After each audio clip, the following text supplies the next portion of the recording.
toujours plus de productivité, d'efficacité et de rentabilité, tout en replaçant l'homme et ses valeurs au cœur du projet. C'est ce que nous proposent nos invités. Fabrice Mattei, bonjour. Bonjour. Bienvenue sur le plateau d'Ils font l'actu. Fabrice, vous êtes directeur associé d'FGM Partners, un cabinet de conseil spécialisé en organisation logistique et industrielle. Et nous avons également la présence de Cyril Jourdain. Cyril, bonjour. Bonjour. Bienvenue à vous également. Alors Cyril, vous êtes fondateur de l'Argo Group, un cabinet de conseil en digitalisation des processus dans la supply chain. Alors déjà, ma première question, qu'est-ce qui vous a donné envie de rassembler vos compétences et vos activités ? Alors pour ma part, Cyril, c'est une recherche de 25 ans. C'est pas encore une histoire d'amour, mais c'est une recherche de 25 ans et dans laquelle j'ai cherché à répondre à l'ensemble des besoins de mes clients, de la partie métier que FGM s'est proposée, à la partie digitale qui est proposée par Cyril. Et tout ça en ayant une cohérence de vision, de valeurs et de complémentarité métier. On s'est croisés sur un projet et puis on a découvert finalement qu'on avait des approches, des problématiques de nos clients qui étaient assez communes et surtout des approches humaines et des valeurs humaines, je pense, qui s'accordaient très bien. Donc ça s'est fait naturellement en fait. Alors quel est votre cœur de métier? Quelles sont vos activités? Alors, on accompagne à peu près tous les acteurs de la supply chain, puisqu'on accompagne les chargeurs, ce qu'on appelle les chargeurs, donc les industriels ou les distributeurs, et on accompagne aussi leurs prestataires logistiques ou transport, et ceux sur de la conception de leurs solutions jusqu'à la mise en performance ou au démarrage de leurs solutions. Par exemple, on accompagne aujourd'hui un grand prestataire de la logistique dans un appel d'offres stratégique, donc qui fait appel à diverses compétences. On intervient également aussi dans l'accompagnement du déploiement d'une solution de pilotage des flux mondiaux pour un acteur de la distribution de biens d'envergure mondiale. Et on traite des problématiques d'aide au choix de solutions, de design et de mise en œuvre de gestion de projet de ces solutions-là. Alors quels sont les enjeux auxquels est confrontée la supply chain ? Alors, j'aurais tendance à dire que l'un des enjeux majeurs aujourd'hui, c'est d'arriver finalement à respecter et adresser les équilibres entre les composantes d'un monde qui veut toujours aller de plus en plus vite, qui veut faire de la croissance, et puis les contraintes environnementales, sociétales, auxquelles les entreprises sont confrontées. Donc concilier ces deux choses-là est un enjeu de tous les jours. Si on rajoute à ça en plus la pénurie vraiment d'expertise dans ces domaines qu'on peut mettre à part pour l'instant, mais qui est un vrai problème, on a des prestations qui sont de plus en plus externalisées avec d'un côté justement ces clients chargeurs et de l'autre côté ces clients prestataires. Et l'enjeu, c'est d'avoir de nouveaux modes de gestion de contrat ou de nouveaux modes de communication entre eux pour arriver à adresser ces problématiques et à transformer les cahiers des charges initiaux, les façons de faire initiales, vers de nouvelles façons qui sont performantes et qui créent de la valeur pour les deux parties. Mais c'est assez nouveau, c'est un phénomène de gestion de contrat, c'est assez nouveau aujourd'hui.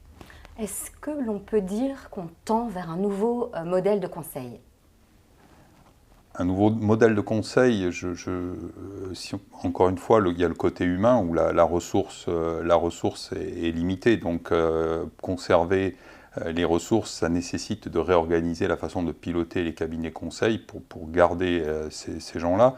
Après, on garde toujours de grands modèles de conseil. On a toujours des grandes sociétés qui sont là pour accompagner avec leur crédibilité, leur force de frappe, accompagner les grands clients dans des grands projets stratégiques. Et puis des cabinets comme les nôtres qui sont plus opérationnels, qui sont là pour comprendre la stratégie et puis aider à la mettre en œuvre, mais avec une vision plus experte et plus terrain.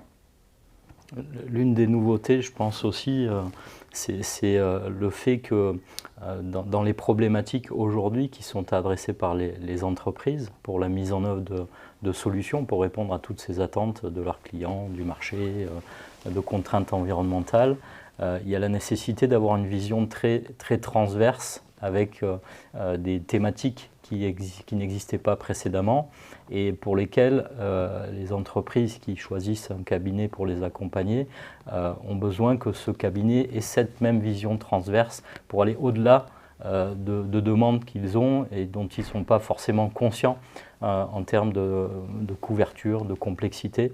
Et donc je pense que là, on se complète aussi très bien pour arriver à adresser des problématiques immobilières, de réglementation douanière, de cybersécurité dans les systèmes qui sont déployés, des choses qui sont très variées en termes d'expertise, mais qui nécessitent d'être adressées pour trouver la bonne solution. Alors justement, face à tous ces changements, ces évolutions, cette quête de sens, comment le client choisit-il son accompagnement ?